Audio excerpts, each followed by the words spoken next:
Halo teman-teman, perkenalkan saya Ayat dan saya adalah ketua dari kelompok kami. Dan untuk nama-nama dari kelompok kami, yang pertama ada Komang, yang kedua ada Bram, dan yang ketiga ada Rusdi. Dan nanti untuk Komang akan menjelaskan tentang permasalahan atau studi kasus yang kami pilih, yakni studi kasusnya adalah untuk permasalahan rental mobil. Dan untuk Rusdi dan juga Bram akan menjelaskan dan mendemokan program yang telah kami buat. Dan sedangkan saya di sini, saya akan menjelaskan untuk flowchart yang sudah kami buat sebagai rancangan dan juga pedoman untuk nantinya kami membuat program C++ ini.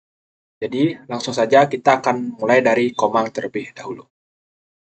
Halo, saya Komang. Jadi di sini saya akan menceritakan permasalahan bisnis yang kelompok kami buat. Jadi, sebuah perusahaan rental mobil menyediakan beberapa jenis kendaraan populer seperti Fortuner, Pajero, dan Ferrari untuk disewakan kepada pelanggan. Setiap mobil memiliki tarif sewa harian yang berbeda, sesuai kelas dan kenyamanannya. Untuk mendukung kebutuhan pelanggan, perusahaan juga menyediakan layanan tambahan berupa supir dengan biaya harian tertentu, serta menerapkan denda apabila mobil dikembalikan melebihi waktu yang disepakati.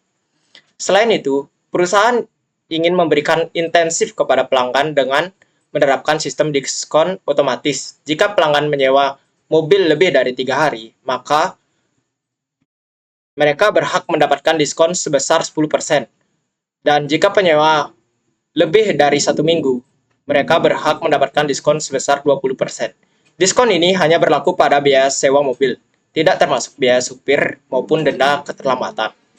Untuk membantu menghitung biaya dengan lebih cepat dan mengurangi kesalahan manusia, dibangunlah sebuah program sederhana menggunakan bahasa C++.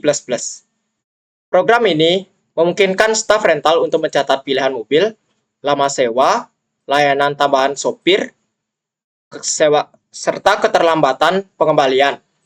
Program juga langsung menghitung total biaya sewa beserta diskon dan tambahan biaya lainnya, serta menyediakan pilihan metode pembayaran sehingga transaksi menjadi lebih praktis dan efisien. Itu saja yang bisa saya sampaikan pada cerita permasalahan bisnis ini. Terima kasih. Oke teman-teman, jadi di sini saya akan menjelaskan tentang flowchart yang telah kelompok kami buat. Jadi dengan adanya flowchart ini, nantinya kami akan lebih mudah membuat program dan merancang programnya agar sesuai dengan permasalahan bisnis yang ada. Yang pertama, di sini kalian bisa lihat dimulai start di sini untuk programnya artinya dimulai. Yang pertama, kedua habis start di sini ada proses untuk menampilkan menu utama. Yakni outputnya akan seperti ini teman-teman. 1, 2, 3. Ini ada 3 daftar menu. Yang pertama lihat daftar mobil, yang kedua hitung biaya rental, dan keluar. Jadi apa saja sih dari menu-menu ini yang akan muncul? Kita akan bahas mulai dari pilih daftar mobil terdahulu. Jadi jika user itu memilih untuk pilihan ke-1, menu ke-1, nanti akan muncul output seperti ini teman-teman. Nah, jadi nanti akan muncul nih mobil-mobil yang dimiliki oleh rental ini. Yang pertama ada Fortuner, Pajero, dan juga Ferrari. Dan di sini juga ditampilkan untuk biaya penyewaannya per hari. Dan jika sudah, nanti programnya akan kembali lagi ke menu utama dan user akan ditampilkan lagi untuk menu di dalam program ini, yakni yang 3 ini. Nah, ternyata jika user itu bukan memilih daftar mobil, dan jadi otomatis di sini pilihannya adalah yang kedua, yakni pilih hitung biaya. Nanti di sini akan user itu akan disuguhkan atau ditampilkan kembali untuk daftar mobil yang bisa dipilih. Tetapi nanti akan ada lanjutannya, yakni input. Di sini user disuruh untuk memilih input jenis mobil yang ingin dipilih atau disewa. Nah, ini ada 3 mobil, dan jika user memilih mobil ke-1 dan jika itu true, maka di sini akan disuruh untuk memasukkan lama sewa hari yang ingin disewa oleh user. Dan jika false, ini sebenarnya sama saja, tetapi pilihan mobilnya akan berbeda, yakni mobil 2. Jika true, akan kembali ke masukkan lama sewa. Dan jika user memilih mobil ketiga, juga akan masuk lagi atau disuruh untuk menginputkan masukkan lama sewa yang diinginkan oleh user. Kemudian program akan berlanjut ke decision lagi. Jadi di sini user disuruh untuk memilih apakah ingin menambahkan supir atau tidak. Dan ternyata jika user itu ingin sekaligus menyewa supir, maka di sini akan ada proses yang ditambahkan, yakni jadi untuk biaya supir ini adalah lama sewa dikali 150.000. Jadi untuk perharinya itu biaya sewa supir itu adalah 150 hari per hari, teman-teman. Dan jika itu false, bagian untuk proses biaya supir ini akan ke-skip karena user tidak ingin memakai supir dan akan lanjut ke lama sewa. Jadi di sini programnya akan menghitung dan memutuskan nih, teman-teman. Ini pakai logika if dan else. Jadi, jika ternyata lama sewa user itu lebih dari 7 hari, di sini untuk user akan mendapatkan diskon sebanyak 20%. Wah, lumayan ya. Dan jika ternyata lama sewanya kurang dari 7 hari, tetapi lebih dari 3 hari, seperti 4 hari, 5 hari, itu user akan mendapatkan diskon sebanyak 10%. Dan setelah itu, program akan berlanjut lagi ke hitung total biaya. Nah, jadi di sini akan dihitung total biaya yang akan dikenakan atau yang akan harus dibayar oleh user. Dan kemudian program akan berlanjut ke pilih metode pembayaran. Jadi di sini user bisa memilih dua metode pembayaran. Yang pertama ada cash dan yang kedua ada transfer. Nah, jika bayar cash, jika ini true, maka akan lanjut ke metode pembayaran cash. Di sini outputnya akan muncul, jadi user memilih pembayaran cash. Dan jika ternyata user memilih transfer, akan muncul seperti ini, metode pembayaran transfer.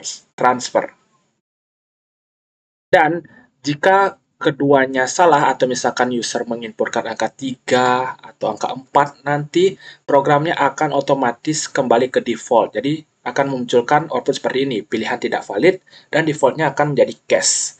Dan hasil dari ketiga decision ini akan sama-sama menuju tampilkan rincian transaksi. Nah, jadi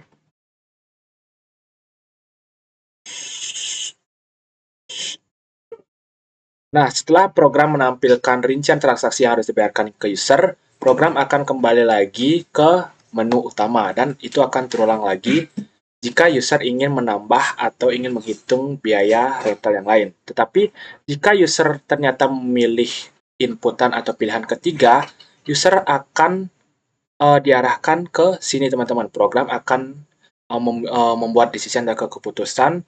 Jadi jika user akan ditampilkan lagi, apakah user akan benar-benar ingin keluar dari program atau tidak.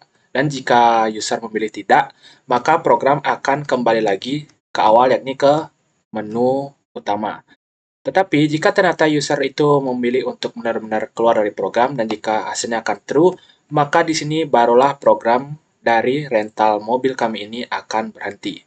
Nah, jadi inilah flowchart yang nantinya akan menjadi pedoman untuk membuat program C++ untuk permasalahan bisnis yang kami buat. Dan untuk programnya akan didemokan oleh kedua teman kami, yakni Bram dan juga Rusty.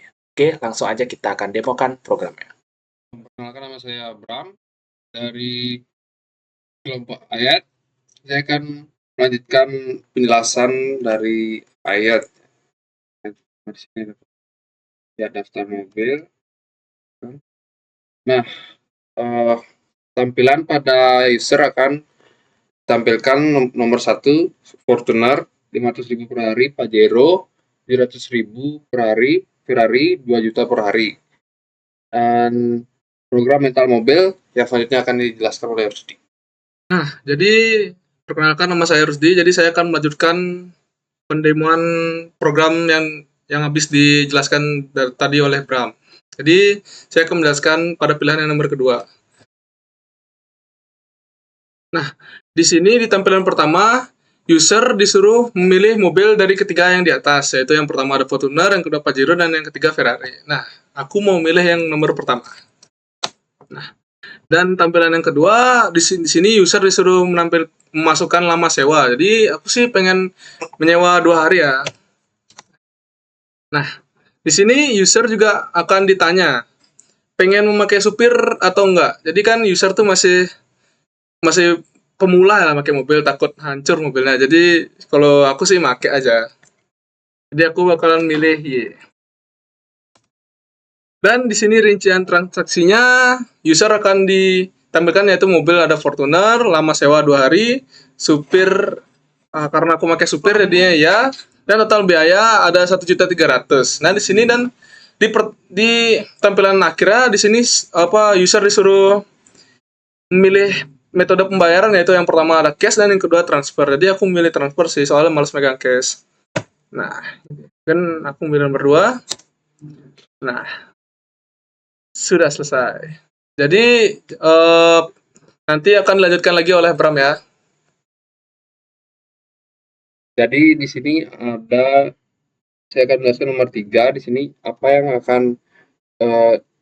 apa yang akan muncul pada user ketika mencet nomor 3 keluar. Jadi itulah tampilan yang akan ditampilkan pada user ketika memencet nomor 3 yaitu keluar. Sekian dari kelompok kami tentang cara mendemonstrasikan rental mobil. Saya ucapkan terima kasih. Saya tutup hanya di rumah teman-teman.